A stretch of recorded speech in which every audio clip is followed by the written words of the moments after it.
English grammar के इस video में हम लोग आज टाइम एंड टेंस के बारे में जानेंगे। Difference between time and tense. Time और टेंस दो भिन्न कॉन्सेप्ट्स हैं। टाइम का संबंध वर्ब के मीनिंग से रहता है, जबकि टेंस का संबंध वर्ब के फॉर्म से यानी वर्ब के रूप से होता है। टाइम का कंसेप्ट पूरे विश्व में एक समान रहता है, जबकि टेंस का कंसेप्ट भिन्न भिन्न भाषाओं में भिन्न भिन्न है। टाइम का कंसेप्ट भाषा या व्याकरण से स्वतंत्र है, जबकि टेंस पूरी तरह एक ग्रामेटिकल कंसेप्ट है। टाइम से हमारा अभिप्राय बीते हुए समय, वर्तमान समय और आने वाले समय से है। पूरे विश्व में इसे पास्ट, प्रेजेंट तथा फ्यूचर से निरूपित किया जाता है। समय एक नॉन ग्रामेटिकल कंसेप्ट है, जिसे मानव उस समय भी महसूस करते थे जब उनके बीच किसी भी भाषा का विकास नहीं हुआ था। टाइम और टेंस के बीच के अंतर को समझने के लिए इस सेंटेंस पर विचार करें। He is buying a computer next month। इसका अर्थ हुआ कि वह अगले माह कंप्यूटर खरीद रहा है। इस वाक्य की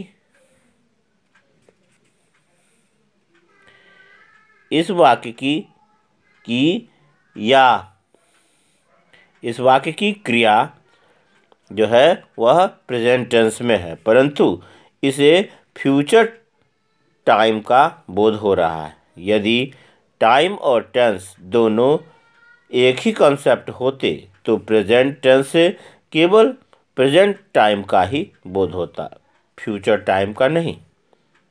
इस प्रकार स्पष्ट होता है कि टाइम और टेंस दो भिन्न कॉन्सेप्ट हैं। टेंस को इस प्रकार परिभाषित किया जा सकता है: to express the time of an action and its degree of completeness, tense is used. Tense तीन प्रकार के होते हैं: प्रेजेंट टेंस, पास्ट टेंस और फ्यूचर टेंस। फिर एक ही काल में क्रिया की भिन्न भिन्न अवस्थाओं को व्यक्त करने के लिए प्रत्येक टेंस के चार भेद हैं: सिंपल या इंडेफिनिट, दूसरा कंटिन्यूअस या प्रोग्रेसिव या इम्परफेक्ट, तीसरा परफेक्ट और चौथा परफेक्ट कंटिन्यूअस। यह प्रेजेंट टेंस में भी होता है, पास्ट टेंस में भी होता है और फ्यूचर टेंस में भी होता है। तो सबसे पहला है सिंपल प्रेजेंट टेंस।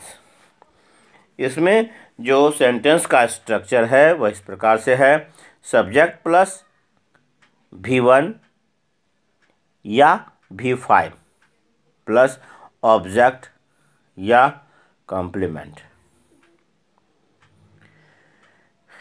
जहाँ S जो है वह S सब्जेक्ट है, V1 यानी बेस यानी first form of verb, go, eat, drink, right.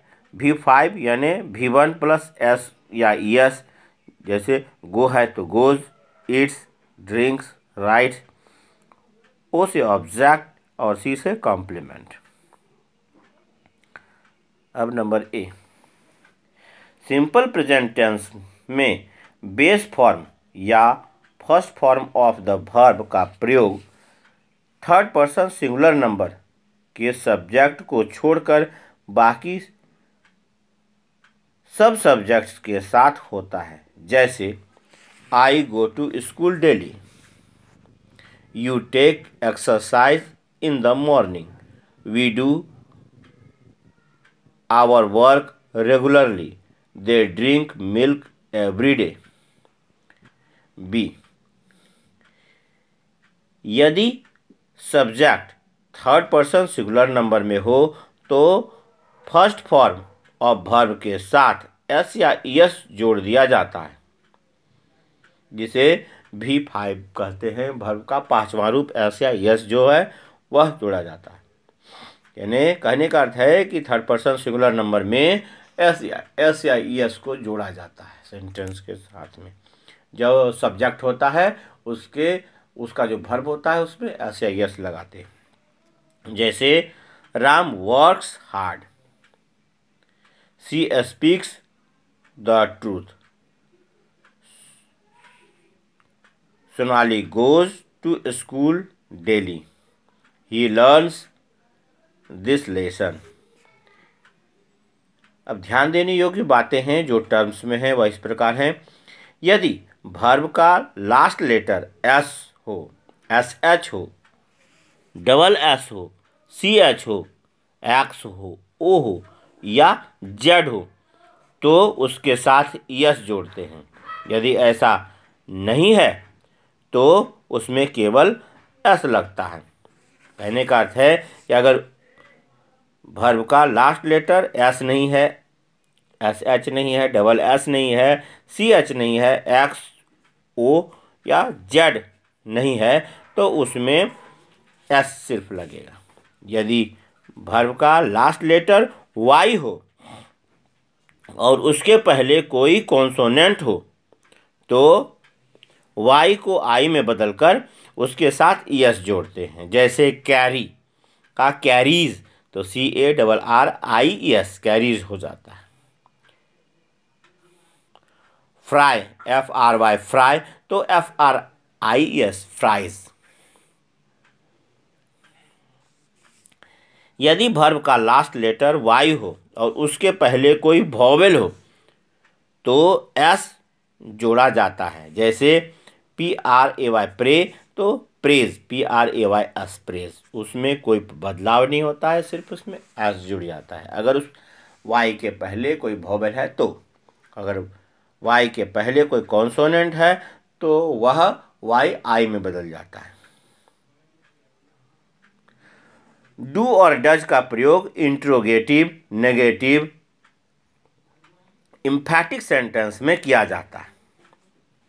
Interrogative sentence do और डज को सब्जेक्ट के पहले रखते हैं तथा वर्ब फॉर्म ऑफ जो है वह पहला वर्ब का फॉर्म यानी फर्स्ट फॉर्म ऑफ वर्ब को सब्जेक्ट के बाद रखा जाता है। तो स्ट्रक्चर इस प्रकार से होता है, डू और does plus subject plus V1 plus anything, उसके बाद में नोट ऑफ इंट्रोगेशन यानी क्वेश्चन मार्क। जैसे एग्जाम्पल है, do you read newspaper daily, does she attend the classes regularly, when does he take exercise. अगर इसमें WH वाला क्वेश्चन है, वर्ड है तो वह पहले आता है, उसके बाद डू डज लगता है तब सब्जेक्ट होता है। अभी ध्यान रखने योग्य है। इसके बाद है नेगेटिव सेंटेंस। यदि सब्जेक्ट के रूप में आई, वी, यू, दे या कोई प्लूरल नाउन हो तो डू नॉट का प्रयोग होता है। यदि सब्जेक्ट ही, सी, इट या कोई अन्य third person singular number noun हो तो डज नॉट का प्रयोग होता है। ही, सी, इट में से कोई भी जो थर्ड पर्सन सिंगुलर नंबर का है तो डू के जगह डज हो जाता है और तब डू नॉट के जगह डज नॉट होता है। इम्पेरेटिव सेंटेंस जो है वह डू नॉट से शुरू होते हैं। यानी स्ट्रक्चर है इसका, सब्जेक्ट प्लस डू और does plus not plus V1। जैसे कहते हैं I do not smoke, do not make a noise. तो एक्सेप्शन मतलब होता है कि अब एक्सेप्शन में जो है वहाँ वह नेगेटिव सेंटेंस है लेकिन उसमें नॉट का प्रयोग नहीं होता है। जैसे अगर नेवर लगाते हैं तो वह नेगेटिव होता है लेकिन उसमें नॉट का प्रयोग नहीं होता।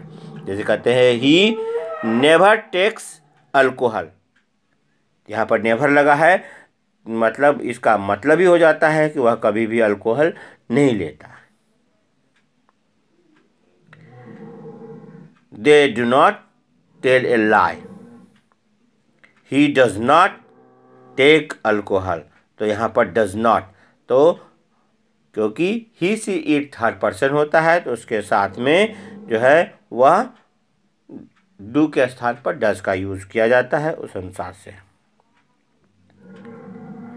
हियर द सेंटेंस मीन्स यानी जहाँ पर नेवर लगाए हैं तो उसका मतलब होता है डज नॉट इवर, कभी नहीं। नेवर का मतलब ही होता है, इसलिए वहाँ नेवर जिसमें लगाते हैं उसमें नॉट नहीं लगाते। कहते हैं तो उसका मतलब होता है, जैसे कहे कि ही नेवर टेक्स अल्कोहल का मतलब हुआ he does not ever take alcohol. Emphatic sentence simple present tense में मेन वर्ब के पहले डू डज का प्रयोग कर एम्फैटिक सेंटेंस बनाते हैं। जैसे कि नॉन एम्फैटिक में कहते हैं आई नो इंग्लिश, अगर एम्फैटिक बनाते हैं कहते हैं आई डू नो इंग्लिश। कहते हैं she loves him very much, emphatic में बनाते हैं तो कहते हैं she does love him very much. कहते हैं कि he smokes but does not confess, वहीं डज लगाते हैं तो कहेंगे he does smoke but does not confess. तो डू और डज या डिड के साथ केवल फर्स्ट फॉर्म ऑफ वर्ब यानी V1 का प्रयोग होता है।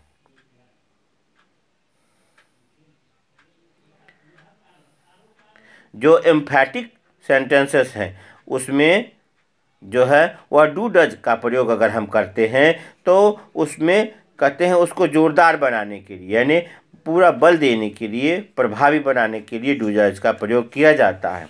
ऐसे वाक्यों में डू डज का अनुवाद इस प्रकार से होता है कि जरूर या अवश्य। जैसे आई डू नो इंग्लिश, मैं जरूर इंग्लिश जानता हूँ, मतलब कन्फर्म हो जाता है। इसलिए जैसे कहते हैं आई डू नो इंग्लिश का अर्थ हुआ मैं इंग्लिश अवश्य या जरूर जानता हूँ, यानी मैं इंग्लिश जानता तो हूँ, यह भी कह सकते हैं। यानी कन्फर्मेशन हो जाता है, एम्फैटिक बनाते हैं तो। Use of simple present tense to express permanent action, अस्थायी कार्यकलाप की अभिव्यक्ति के लिए।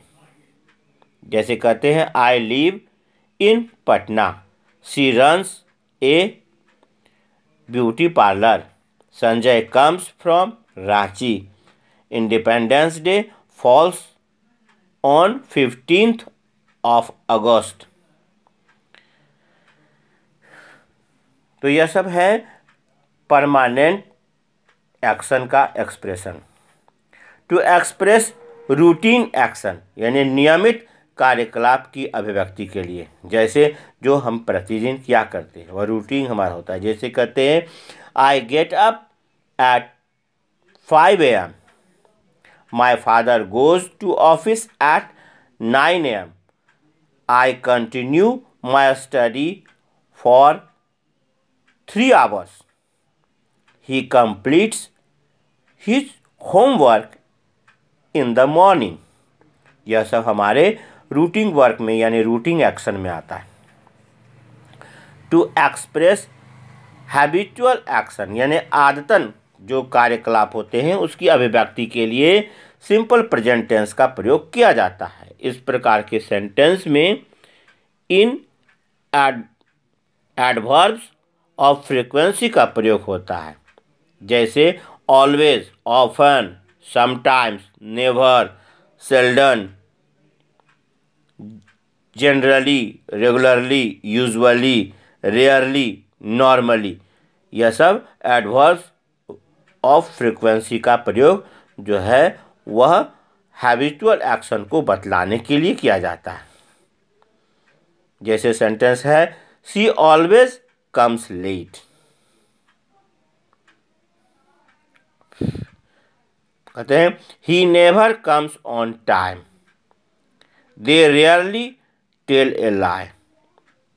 ही seldom invites his friends.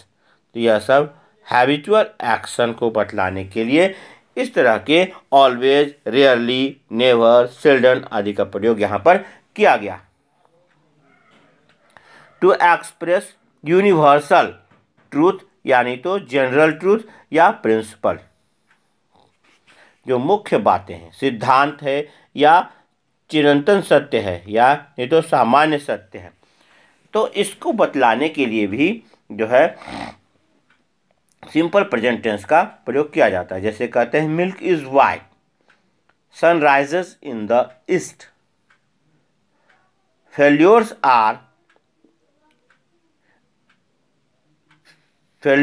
Are the pillar of success,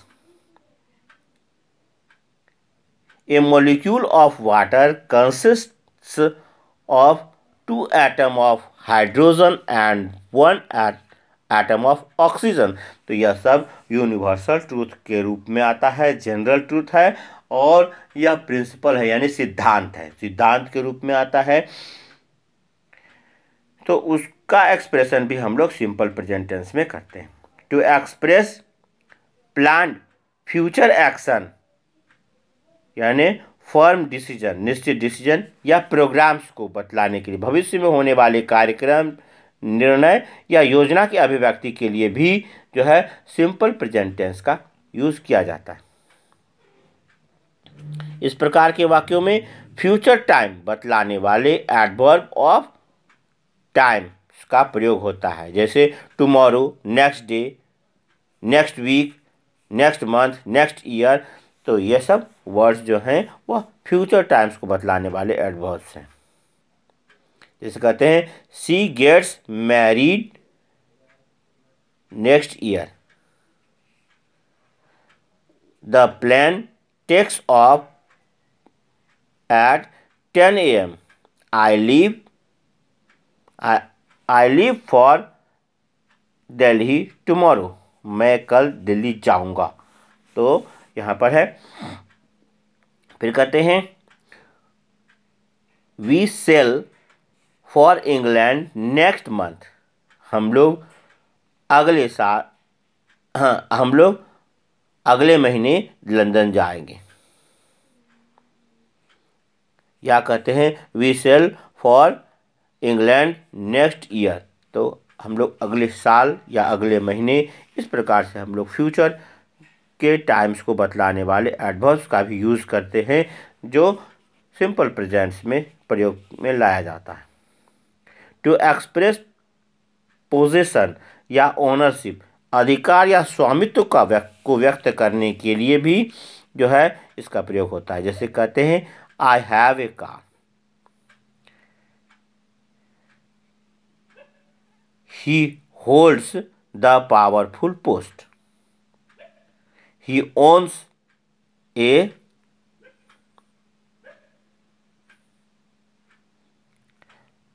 पैलेटियल building, यानी महलनुमा मकान। तो उसको कहते हैं पैलेटियल बिल्डिंग को महलनुमा मकान। He owns a palatial building. She belongs to a well to do family.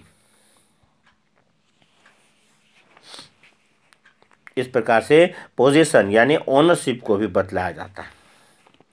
To express historical events या फैक्ट्स को बतलाने के लिए, ऐसे वाक्यों में ऐतिहासिक वर्तमान यानी हिस्टोरिकल प्रेजेंट का बोध होता है और इसलिए इनसे पास्ट टाइम का भाव व्यक्त होता है।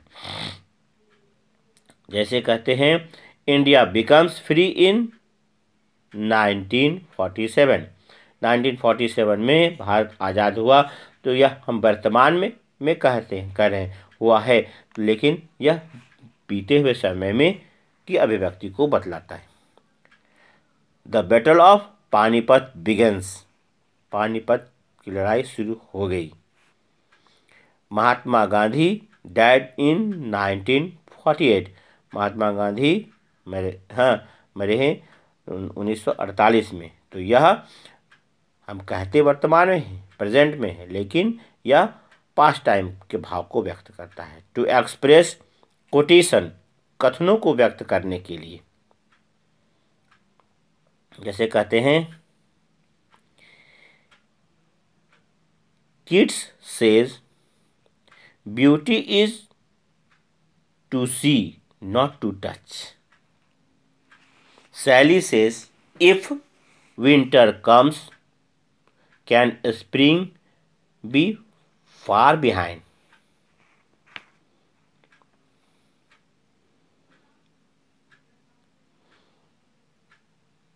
Lincoln says, democracy is the government.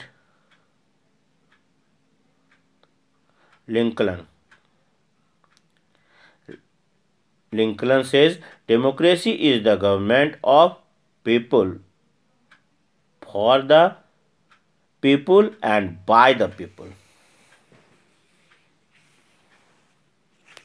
Lincoln ने कहा था कि democracy is the government of the people, for the people and by the people. Bacon says, some books are to be tasted, some are to be swallowed, and some are to be chewed and digested. To express commentary series of events, यानी commentary देने या घटनाक्रम का वर्णन करने के लिए भी जो है वह सिंपल प्रेजेंट टेंस का यूज़ किया जाता है। जैसे कहते हैं Kohli begs for run more, Dravid begs 5 wicket in this match, Chiku passes to Tinku, Tinku to Tuntun, Tuntun backs to Shibu, Shibu shots, like that, and it is a goal। तो यह सब कमेंट्री यानी घटनाक्रम को बतलाने के लिए भी जो है वह सिंपल प्रेजेंट टेंस का प्रयोग इस प्रकार से हम लोग करते हैं। To express a subordinate clause of time and condition introduced by if, till or when in a conditional sentence। यानी कंडीशनल सेंटेंस में if, till, when से शुरू होने वाले क्लॉज में भी जो है के होने पर जो है सिंपल प्रेजेंट टेंस का यूज होता है। जैसे कहते हैं I shall stay here till you come back. When you reach there, send me a letter. If you give me blood, I will give you freedom. If you violate the rule of the road, you will be fined। तो इस प्रकार से जो है वह conditional sentence में if, till, when से शुरू होने वाले क्लॉज में भी जो है वह सिंपल प्रेजेंट टेंस का इस्तेमाल किया जाता है। टू एक्सप्रेस न्यूज़ हेडलाइंस, अखबार की सुर्खियों को बतलाने के लिए भी जो है वह सिंपल प्रेजेंट टेंस का यूज होता है।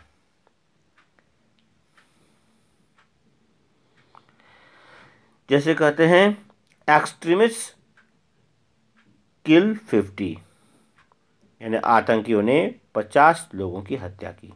मिस्टर पटेल रिजाइंस, श्री पटेल ने त्याग पत्र दिया। एनटीपीसी कट्स सप्लाई, एनटीपीसी ने बिजली आपूर्ति को काट दिया। डॉक्टर कलाम टेक्स ओथ, डॉक्टर कलाम ने शपथ लिया। तो यह सब जो है वह न्यूज़ हेडलाइंस को भी सिंपल प्रेजेंट टेंस के द्वारा बतलाया जाता है। टू एक्सप्रेस सिचुएशन, एग्जिस्टेंस या position in the present, present समय में सिचुएशन, एग्जिस्टेंस और पोजीशन को बतलाने के लिए भी, यानी अस्तित्व, दशा और वर्तमान स्थिति को की अभिव्यक्ति के लिए भी सिंपल प्रेजेंट टेंस का इस्तेमाल किया जाता है। स्ट्रक्चर है subject plus is am are plus noun या प्रोनाउन प्लस एडजेक्टिव या एडवर्ब। तो एग्जांपल इस प्रकार से होगा, I am not in a fix, यानी मैं उधर बुन में नहीं हूँ। कहते passengers are safe, the TV is on but the light is off, lord Ram is an ideal personality. तो इस प्रकार से सिचुएशन, एग्जिस्टेंस और पोजीशन को भी प्रेजेंट में बतलाने के लिए सिंपल प्रेजेंट टेंस का यूज किया जाता है। टू एक्सप्रेस ड्रामेटिक नरेशन, यानी नाटकीय कथा वृत्तांत की अभिव्यक्ति के लिए भी जो है सिंपल प्रेजेंट टेंस का इस्तेमाल किया जाता है। जैसे Rana Pratap now draw his sword and attacks the enemy. Immediately the police hurries to the place of occurrence। तो इस प्रकार से जो है वह ड्रामेटिक नरेशन, नैरेटिव को भी बतलाने के लिए वह इसका इस्तेमाल किया जाता है, यानी सिंपल प्रेजेंट टेंस का इस्तेमाल ड्रामेटिक नैरेटिव को भी बतलाने के लिए, नेपथ्य को बतलाने के लिए किया जाता है। इसके बाद है, उसी में आता है कि व्हेन द कर्टन राइजेस, जब पर्दा उठता है तो Macbeth is seen sitting on his throne. उसके बाद कहते हैं Sohrab now rushes forward and gives a heavy blow to Rustam. तो यह सब ड्रामेटिक एक्सप्रेशन को भी सिंपल प्रेजेंट टेंस के द्वारा हम लोग बतलाते हैं। इसके बाद है टू बिगिन इम्परेटिव सेंटेंस, यानी इम्परेटिव सेंटेंस का शुरुआत करने के लिए भी जो है वह सिंपल प्रेजेंट टेंस का इस्तेमाल किया जाता है। जैसे कहते हैं obey the traffic rules, always speak the truth, never tell a lie, help the poor. Simple present tense का प्रयोग सिंपल कॉन्टिन्यूअस टेंस के बदले में वैसे वर्ब के साथ किया जाता है जिसका प्रयोग सामान्यतः कंटिन्यूअस फॉर्म में नहीं होता है। जैसे पहला वर्ब ऑफ प्रिसेप्शन, यानी hear, notice, see, smell, recognise, ये सब के साथ में जो है वह सिंपल प्रेजेंट टेंस का इस्तेमाल होता है। फिर है वर्ब ऑफ पोजीशन, यानी belong, contain, own, possess, consist of, ये सब के साथ में भी सिंपल प्रेजेंट टेंस का इस्तेमाल होता है। वर्ब ऑफ एपियरिंग, यानी एपियर्ड, लुक, सीम, ये सब के साथ में जो है वह कंटिन्यूअस फॉर्म का इस्तेमाल नहीं होता है, इसलिए इसमें सिंपल प्रेजेंट टेंस का इस्तेमाल होता है। इसके बाद है वर्ब ऑफ इमोशन, यानी desire, feel, hate, hope, love, refuse, want, wish, like, prefer. तो इमोशन को भी बतलाने के लिए जो है वह सिंपल प्रेजेंट का इस्तेमाल होता है। Verb of thinking, think, suppose, understand, agree, believe, consider, forget, know, mean, imagine, mind और रिमेंबर, यह सब को भी बतलाने के लिए सिंपल प्रेजेंट टेंस का इस्तेमाल होता है। इस प्रकार से यह सब टर्म है, ध्यान में रखें इसे कि वर्ब ऑफ प्रिसिपेशन यानी जो सुनना, देखना, ये सब होता है, जो हमारी जिज्ञासा की चीज़ें हैं, जो वह यानी hear, notice, see, smell, recognise, यह सब जो है इसमें सिंपल प्रेजेंट होता है। पोजीशन में भी होता है, यानी उसकी स्थिति को बतलाता है, उसमें होता है। अपेयरिंग में, इमोशन में और थिंकिंग में, यह सब में जो है सिंपल प्रेजेंट टेंस का इस्तेमाल होता है, क्योंकि इसमें जो है कंटिन्यूअस टेंस का इस्तेमाल नहीं किया जाता है।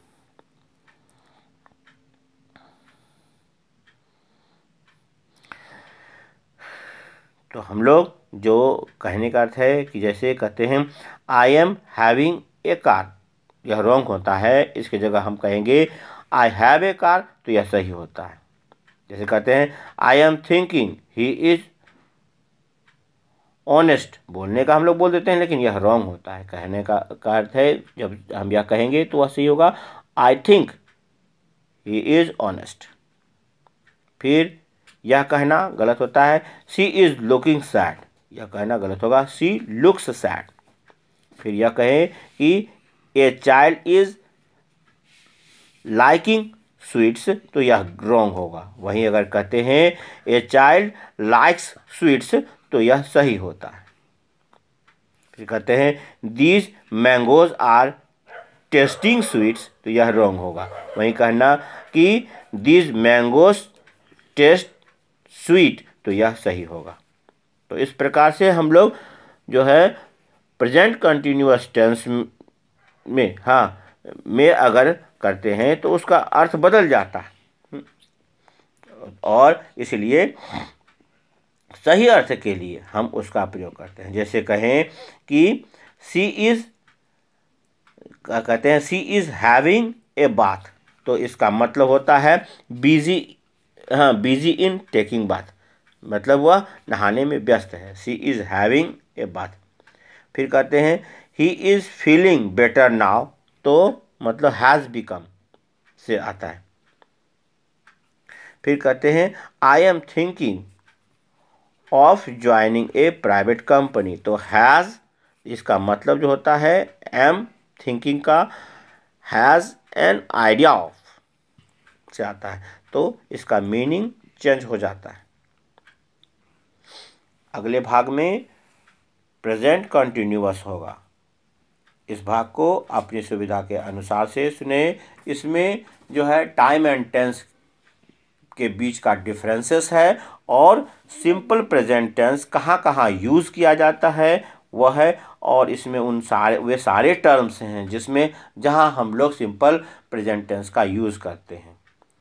तो अपनी सुविधा के अनुसार से इसे सुने, इन टर्म्स को ध्यान में रखें, और जब भी सेंटेंस में टेंस का यूज़ करें सिंपल प्रेजेंट टेंस का, तो इन बातों का ख्याल रखें। धन्यवाद।